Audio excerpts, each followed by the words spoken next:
Welcome back to the GCN Racing News Show. Coming up, a weekend in hell for some, a weekend in heaven for others. I'll be looking back at Paris-Roubaix Hommes et Femmes and talking about that controversial crash that took John Degenkolb out of contention for the win. I'll also review another dominant display from Jonas Vingegaard at the Tour of the Basque Country and the first round of the brand new NCL Criterium Series from the USA.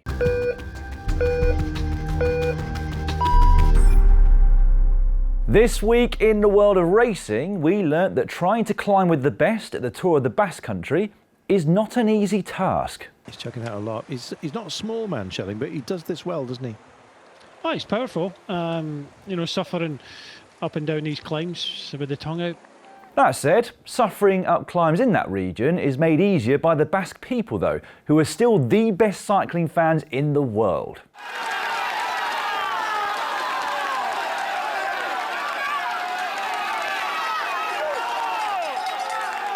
And finally, we learnt that Cameron Worth is the only person to ever finish Paris-Roubaix and then run a half marathon just a few hours later. And I'm not even joking. He finished the race yesterday in 128th position, got back to the team hotel in Belgium, and then ran a half marathon in 1 hour and 26 minutes. I mean, that's fast, even if you're completely fresh. Onto the races themselves though, and whilst the riders are probably still getting the dust and grime off, I'm still trying to digest everything that happened at the weekend. It's a race that's really hard to keep tabs on, so chaotic, so hectic. But let's head over to the touchscreen and take a look at the key points. I'm going to start with the early part of the race, just to highlight how fast they were going in those first 100 kilometres or so, or actually the whole race. Down here, 49 kilometres per hour. Presumably they'd scrubbed off the speed so that they weren't over the limit going through this town. But the actual average speed for the first 2 hours of the race was over 51 kilometres per hour. Attacks going left, right and centre, nothing getting a large gap, and seemingly every team wanting to get a rider up the road. And so it took a really long time before our early breakaway was established, around about 90 kilometres. Eventually, 4 riders getting themselves up the road. Here we've got Koch, G, Bax and Hulman. But because they went up the road so close to the first cobbled sectors, they never really got much of a gap. Around about a minute and a half was the maximum before they reached the first cobblestones of the day. They never really stood a chance, especially with what ended up coming later. Now, the race was notable for its crashes, of course, as well, as it always is. Everyone knew that even though it was going to be a dry day, it wasn't going to be completely dusty because of all the rain that we've had in the lead up to the race. There were plenty of sections of cobbles where there was a lot of rainwater and mud on the side of the road, and that highlights the crash that we had just here. Mud on the tyres, slippery cobbles. Peter Sagan, the former winner, one of the riders to hit the deck, and that was his race over right there. Moving on a number of kilometres to this crash. Now, I got a message during the race from former winner Magnus Bagstedt, who said one of the things that you need to watch out for in Roubaix is that you can still have mud on the sides of your tyres, which means that you can't take some of the tarmac corners quite as quickly as you think you might be able to. I'm not sure whether that was the issue here for Josh Tarling of Ineos Grenadiers. I think he might have just gone into this corner a little bit too hot. But in doing so, he also takes out his teammate, Luke Rowe, as well as one of the riders from Soudal Quickstep there, who I think is Bert van Leeuwenberger. Luke Rowe would have been a very important rider for Filippo Ganna later on to help him get into position. And actually he finds himself out of position in the cobbled sector before the Forest of Arenberg. Here we can see that Jumbo-Visma have a very clear plan. It looks like they just want to get into that sector first, but later on we'll see what that plan was. Not only do they want to get into it first, they want to ignite the race at this point. Tim van Dijk doing the last turn into it, Wout van Aert himself taking over on the front. And so what we have already with 102 kilometres to go, Van Aert, Degenkolb, Christophe Laporte and Mathieu van der Poel off the front of the rest of the bunch, and already a big gap to close for Groupama FDJ's Stefan Kung. The likes of Mads Pedersen and Filippo Ganna, they weren't too far back, but far enough to miss this, and it was a big chase for both of them to get themselves back into the race. Okay, moving on to the next clip, which is over here. This is the Forest of Arenberg. Always treacherous, always dangerous, and this year was no different. And this is why I think that Jumbo-Visma was so determined to rip things up before they even got here. They wanted to keep Van Aert and as many of their other riders as possible out of this danger going into the Forest of Arenberg. And we see what happens here. Massive crash that involves Dylan van Baarle, last year's winner, Kasper Asgreen, the team leader for Soudal Quickstep. Fred Wright's down here as well on the deck. He suffered a concussion according to his dad on Twitter. There's Asgreen, there's Dylan van Baarle, some pretty bad injuries that I'll talk you through later on. But for the riders at the front, the likes of Van der Poel and Van Aert, they had a clear line into this. They could see where they were going and they were going to be a lot safer. However, towards the end, things started to unravel a little bit for Jumbo-Visma. Through the Arenberg Forest, they had two very strong riders in a small group at the front of the race, and then Christophe Laporte punctures. There are people standing with wheels, and he got a fairly quick change at the end of the Arenberg, but not quick enough that he was able to get himself back on. A number of riders and a number of groups went past him whilst he was making that change, including this one, where we've got Philippe Ogana, Max Walscheid, Rex here at the back from Intermarché, but two riders from Alpecin de Koning. That is Gianni Vermeersch at the front and Jasper Philipsen, the sprinter, just behind. And when they get up to the front group with Van der Poel, it means that Jumbo-Visma have all of a sudden gone from having two riders in a small group to having one in a bigger group, but three from Alpecin de Koning. So they were once again in control of the race as they had been earlier. I'll move on to this attack now from Mathieu van der Poel, one of many that he made yesterday, but every time he went, glued to his wheel, was his arch nemesis Wout van Aert, and he was not as committed to the attacks as Van der Poel himself was. I've got to admit, I felt like Van der Poel was doing too much at various points in the race, with Van Aert still there in the wheels and not doing as much work. Moving on to this final clip then. The key point of the race is the Carrefour de l'Arbre. It's the third of 3 5-star sectors. This is the entrance into it, and the first few hundred metres have a number of corners. Now you'll notice that Van der Poel here is towards the back of the group, once again glued to his wheel. We have Wout van Aert, and I think that this was a plan for Van der Poel. Knowing about these corners, potentially wanted to take a few risks and try and get some separation between him and Van Aert before he goes on the attack. So you'll see him in a few moments' time gradually trying to move his way up, and he gets it wrong around one of the left-hand corners. This is the point here. He's coming in pretty hot, trying to go round Jasper Philipsen, I think, but ends up wide and having to scrub off a lot of speed. And by that point, Wout van Aert is back on his wheel. Now, this is the really controversial crash. Jasper Philipsen driving it on the front, John Degenkolb on the smooth line on the side, Mathieu van der Poel here about to go on the attack. Now, the one thing he might have been able to do differently is to go left rather than going through this gap. But at this point, there is a big gap between Philipsen and Degenkolb. So he tries to go through it, and just as he does, Jasper Philipsen decides he wants to go onto this smooth dirt section on the side of the road. There's really nothing that Van der Poel can do at this point. I don't think he's got a chance to brake because they're going too fast, and therefore John Degenkolb, when they switch to the right, has absolutely nowhere to go. Wout van Aert sails through on the left-hand side. If I run it in full speed again, you'll see just how quickly it happens. It's very easy for us to look at it after and say, well, they could have done this, they shouldn't have done that, etc. When you run it at full speed, look how quickly it all happens. Just coming together. For me, that is just a racing incident. An unfortunate one, of course, but a racing incident nonetheless. Van Aert, though, has a clear line, and he's taking advantage of this.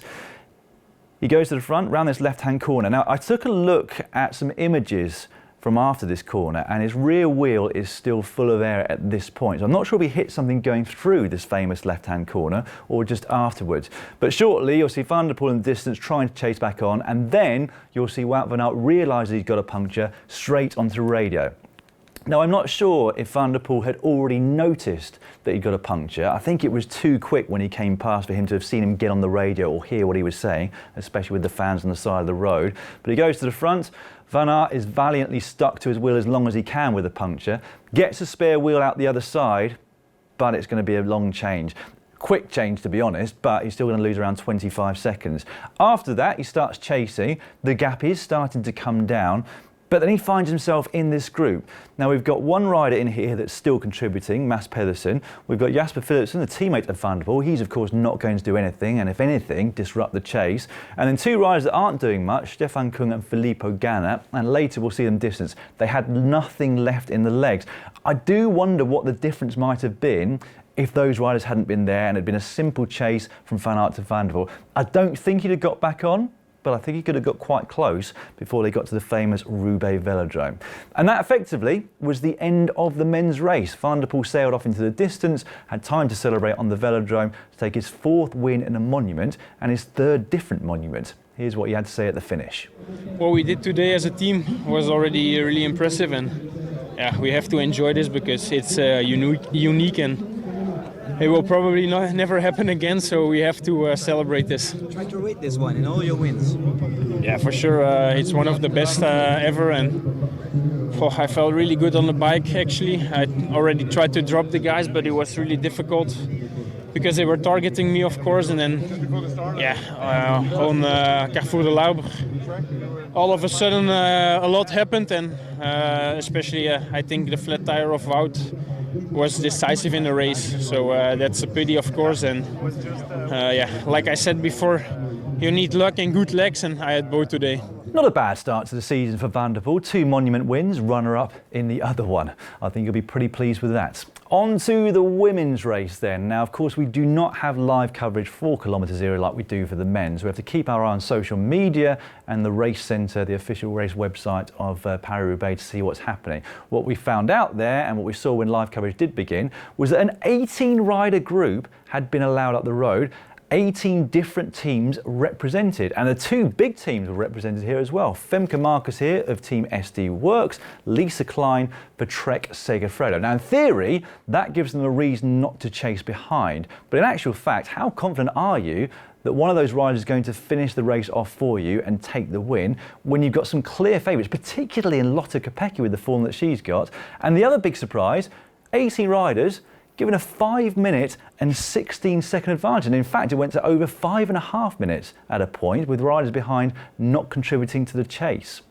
Eventually, we did see some movement on the front of the main peloton from Trek Segafredo, but I think it was more really to keep their big leaders out front and safe away from crashes over the cobblestone sectors. You can see it's still 5 minutes and 20 seconds the gap with 77 kilometres to go. I also want to highlight the problems that Marianne Vos had on the day. This is a mechanical problem that she had to change bikes for, but the interesting thing was that Jumbo-Visma didn't call any of their riders back to help her to get back onto the main peloton. So she had a really long chase. It would have used up a huge amount of energy and power to get back on, which makes her end result of 10th position all the more remarkable. Next up, the head of the race.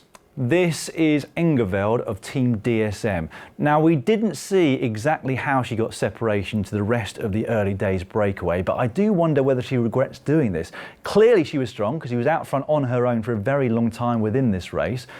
And if she was that strong, who knows what position she might have ended up in had she stayed in the main group. A valiant effort, but one, like I said, that I think she might regret. A few kilometres further along, and this is Elisa Balsamo, former world champion, now Italian national champion. She's been put on the front to help chase this breakaway and get the gap down. It's still 5 minutes with 62 kilometres remaining.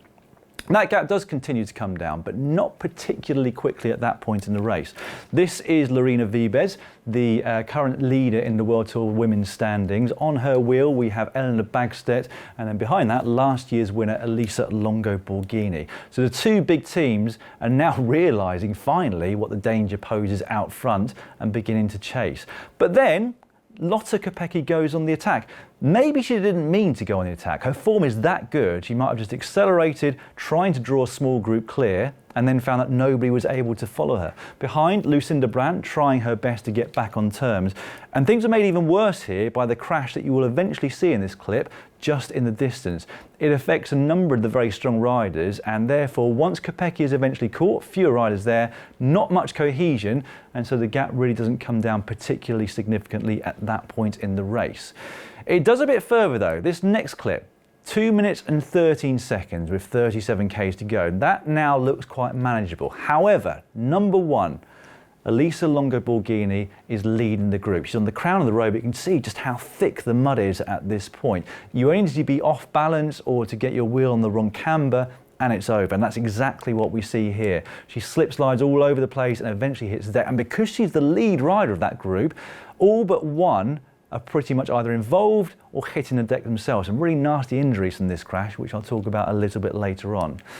This is the next point of note for me. So if you look back at the coverage, Alison Jackson of EF does an awful lot of work, and when she's not working on the front, she's trying to rally the troops, encourage them as much as she possibly can. This is our chance for an amazing result in Paris-Roubaix, top 10, maybe even better. But the other interesting thing is that Femke Marcus is not just sat on. She's also doing the occasional bit on the front, which I'm surprised about, given that the race favourite Lotte Kopecky is now just 1 minute and 44 seconds behind them. The next clip that I'm going to show you once again highlights the dangers of Paris-Roubaix. So that front group was getting ever smaller. This is Laura Tomasi of UAE Team ADQ, hitting the deck on the Carrefour de l'Arbre out of the front group, and her chances of a podium position ending right there. The next clip shows you just how close the chasing group got to the lead group. 9 seconds at this point with 7.6 kilometres to go. There's the lead group, and just behind down here, the group of favourites containing Longo-Borghini, Brandt and Lotte Kopecky. At this point in the race, you think they're definitely going to be caught. They're so fatigued out front. What you've always got to remember, of course, is that they're fatigued behind as well. It's been much more stop-start. They've burnt more matches at a higher power output, so you never know. And as was the case, we've got Lucinda Brandt here going on the attack, but the gap's now gone up to 19 seconds. Trek Segafredo do not want to come to the finish line with Lotte Kopecky still with them, because they know that she's going to be faster in the sprint. Brandt is caught. Elisa Longo-Borghini goes on the attack, but by that point, the gap's gone up another second. Jackson et al. At the front doing a brilliant job with the cohesion, giving themselves the best chance of staying away. Then this final clip, I'm going to highlight Marta Lack on the front here for Sarah Tissett. She's been on the front from well over 1 kilometre to go, and she doesn't come off the front until pretty much the entire first lap of the velodrome. I'm not really sure exactly what she was thinking here, because she's not a bad sprinter when you look back at her results. I guess she was just trying to guarantee that she stayed clear of the group behind and therefore was going to be in the top 8 of Paris-Roubaix Femmes, but it just seemed like a very strange thing to do. This was a really strange crash. I can't quite make out what happened to Femke Marcus here. I couldn't really see a touch of handlebars or pedals, but clearly something happened because she hit the deck very fast indeed. The wheel just goes there, and that's her race and her chance of winning Paris-Roubaix over. From this point onwards though, keep your eye on the pink jersey of Alison Jackson of EF. She does everything right. Barros comes towards the front. You can see here there's an overlap of Jackson's front wheel to the French woman's rear wheel. She knows that she needs to come back behind that rear wheel so that she's got space on the outside of the track to come round. Then she's just got to hope that she's got the power to finish it towards the line. That's exactly what she does. And as you all know, it turns out that the Canadian does have enough power coming towards the line, holds everybody else at bay, and becomes the first ever Canadian winner of Paris-Roubaix Femmes. Absolutely nail-biting but brilliant stuff at the end of the women's race. And here's what she had to say after that amazing victory. Woo! This is better than any diamond ring I've ever got. And have you ever dreamed it before to hold it? You know, every time we come here to Roubaix in the velodrome, I dream of winning. We take the lap. I dream of what it would be like to win. What would I do when I cross the finish line? But, you know, bike racing is hard, and there's more times that we lose than we'll win. And until now, it's always just been a dream that I just keep replaying in my mind. And today, to make that come true is unreal. Can you describe us a bit how you make it come true during the race? Yeah, you know, with a longer race, we could really set it up to sort of get ahead before the cobbles. And that was the team plan. We want someone in that early break. And the break that I got in was quite early, but we had a lot of riders in it and got a lot of time. And then, yeah, just really trying to ride hard on the cobbles. And then coming into the finish close, when we were 5K out, there's a chase that was hard behind. And when you spend all day riding in the front and with a chance of a top 10, and then seeing this big group coming behind, you know, it's not fair. So you gotta. So there was only about 4 of us that were really riding hard in that group, but that's what you gotta do. You gotta back yourself, be your own best cheerleader, and then take a chance and try to ride for the win. Can you just describe us a bit how you manage your sprint on the velodrome? Yeah, I came in second wheel, and Marta from W&T was riding really hard. And then, 300 meters to go, I started my sprint. Well, I had another girl come around me into the bend, but I just took a little higher line and could use her momentum to slingshot me, and just had really good legs for the sprint, and came away clear with a win. What should we do to celebrate? We're going to have a dance party. What a fantastic winner of the race. This was the top 10 in the women's race, Jackson taking it from Liv Racing's Katja Ragusa, 23-year-old Marta Trojan of Fenix de Koning in third. Having led everyone out, Marta Lack finished 3 seconds down in 6th place, whilst Kopecky comfortably won the group sprint behind her for 7th, ahead of Pfeiffer Georgie. Marianne Vos, despite all of the efforts that she had to make early on in the race, still managed a top 10 herself. In the men's, a 1-2 for Alison with Mathieu van der Poel and Philipsen, Van Aert in third. A career best result at the race for Pedersen in fourth. 5th and 6th were Kung and Ganna, and then a bruised and disappointed John Degenkolb crossed the line in 7th. There were some really standout performances from Valscheit and Rex, both getting themselves a top 10, which was rounded out by Christophe Laporte of Jumbo-Visma. What could have been for Christophe Laporte? He looked incredibly strong yesterday, but just suffered bad luck like his teammates. A few other points of note before we head on from Paris-Roubaix and onto other racing. And firstly, it was the fastest edition in history on the men's side at 46.8 kilometres per hour, which is over 29 miles per hour. That incredible speed meant that Van der Poel completed the 256 kilometres in under 5.5 hours, probably making it the monument of the shortest duration in history. Van der Poel has now won 4 monuments of the 14 that he started, and he's been on the podium 7 times in the last 8. He becomes only the 4th rider in history to have won Milano-San Remo and Roubaix in the very same year, and his worst result in any monument that he started remains his 13th place at Milano-San Remo back in 2020. John Degenkolb was very magnanimous in his post-race interview, not attributing blame to anyone for that crash. He's such a class act, and it's a real shame that we and he didn't get to see what result he could have got. Was nice to see, though, this image of Van der Poel and Philipsen apologising to him after the race. And it also showed the character of Wout van Aert, that he went over to congratulate Mathieu van der Poel immediately after the finish line. Now, it's a shame again that we didn't get to see the battle between Van der Poel and Van Aert that we'd all been waiting for. There was absolutely no doubt that Van Aert was not only boxing clever, but also incredibly strong yesterday. And looking at Strava, of all the uploaded Paris-Roubaix race files over the last few years, Wout van Aert set the fastest time on the Carrefour de l'Arbre, even with that puncture. We're just never going to know what the final outcome might have been. For Alpecin de Koning as a whole, though, the day couldn't really have got any better. They controlled it when they needed to. They had more numbers in the final than anybody else and ended up with the first team 1-2 at the race since 2001, where Domo Farm Fritz went 1-2-3. And it almost felt like Philipsen was rubbing salt into Van Aert's wounds by outsprinting him for second place. Just a lap after the Belgian had a front row seat watching Van der Poel celebrate across the line. They still had a lap remaining, of course. At the other end of the race, the youngest rider in it, Josh Tarling of Ineos Grenadiers, battled onto the finish, albeit outside the time limit. Here's his interview with Philippe Gilbert after he'd finished. Tell us about your first experience on Paris-Roubaix. I crashed in 2 punctures, so done Paris-Roubaix right now. No, it was super cool. It was nice to lead the first couple of sectors with Luke. Annoyingly, we crashed on that off camber, right? Yeah. And then chased back to the front group, and a few more sectors, and then 2 punctures. So but you show a nice spirit to finish, and it's worth it. I think to finish here, it's quite special on the track. So did you had some emotion also there? Yeah, it was super cool. All the crowds were the biggest I've ever seen. So, and it was 100% worth it to get here. I'm tired, but I can always sleep tonight now. Yeah, sure. You will deserve some rest now. Cheers. Well done to finish. Thank you, man. A valiant effort for a teenage rider, and he'll be back, there's no doubt about that. I now want to take a moment, though, to appreciate Alison Jackson. Her sheer shock and surprise in crossing the line first on Saturday reminded me of Matt Hayman back in 2016. Just fantastic to see the underdog take the spoils at such a big race, especially in an era where the top favourites are winning more often than ever.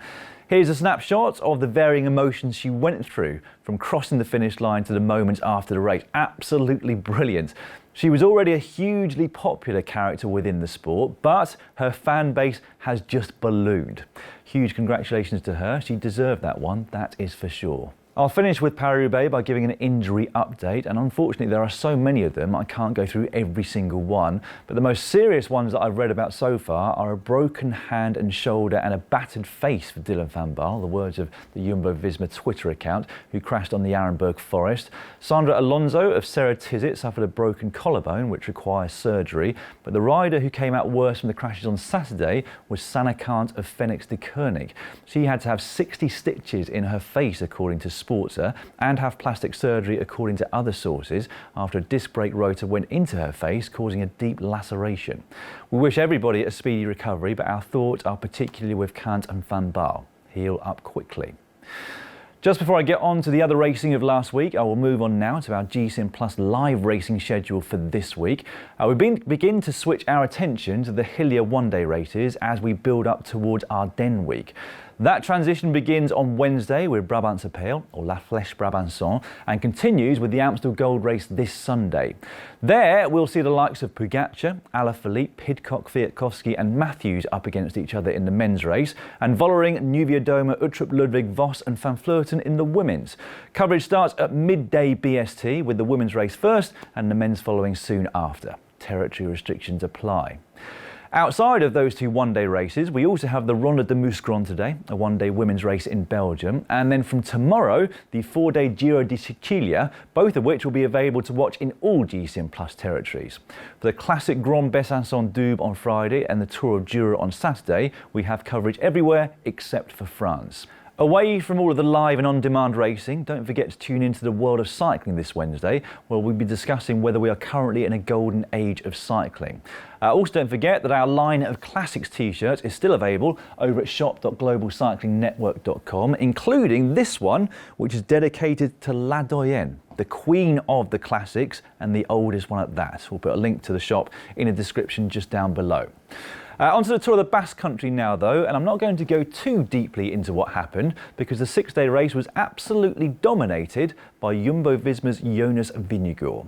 He won the three toughest stages of the six and the general classification. 7 weeks ago, he had never won a single professional bike race in Spain. Now he's won 8. A very strong message to his rivals, or should that just be rival?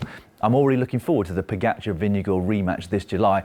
I just hope they both get there in top form and that neither crashes out or had bad luck. Otherwise, we could be in for a very boring 3 weeks when it comes to the general classification battle. Nobody else looks close to their level at the moment, do they? It was a successful week 2 for Bora Hansgrohe. The team only had 1 win this season going into that race, but they tripled that tally in the space of 4 days. Sergio Higuita won the reduced group sprint on stage 5, whilst Ida Schelling was the fastest finisher of those who'd safely made it down the treacherous final descent on stage 2.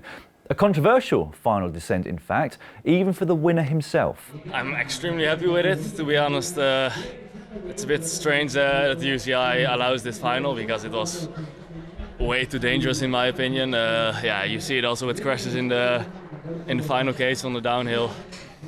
Yeah, I was well positioned before the downhill, and yeah, I could avoid the crashes. And then with 1K to go, it bumbled up a little bit. I found space, and then I started my sprint with 500 to go. And I knew with the corners in the end that no one would pass. And yeah, to take a victory here in the World Tour level is pretty amazing. Okay, most teams were not expecting a sprint, I believe, but still, I saw it coming with the final climb this easy. Yeah, it is what it is, and I'm pretty crazy myself as well. And I mean, for me it wasn't too dangerous, and I was just lucky I could find the gap in the final K. It just seems like a lot of race organisers haven't caught up with the changes in modern cycling. A few years ago, the size of the group starting that final descent would have been much smaller, but with so many riders now on a good level, it meant we had a really big group all battling for position there and down the descent. The one remaining stage that I haven't talked about was the opening day. Ethan Hayter took the win there, saving the week really for Ineos Grenadiers. Their best placed rider in the end on GC was Danny Martinez, down in 34th place. This is how the top of the GC looked though. Vingegaard with a comfortable victory over two local Basque riders. Mikel Landa's second place there, incidentally, equals his best ever result in GC in a World Tour level stage race. He was also runner-up at this race back in 2018. For Jon Izagirre of Cofidis in third though, it was his 6th time on the podium of this race. He is such a consistent rider. I'll move on now to the brand new National Cycling League over in the USA. The inaugural event took place in Miami on Saturday with a brand new format. Men's and women's teams are both competing for the same large overall prize pot, but the final rankings are decided by points accrued during the race rather than just on the finish line positions. The other notable difference when compared to conventional racing is that you are allowed to bring in substitutions, and it certainly made for some very intense racing.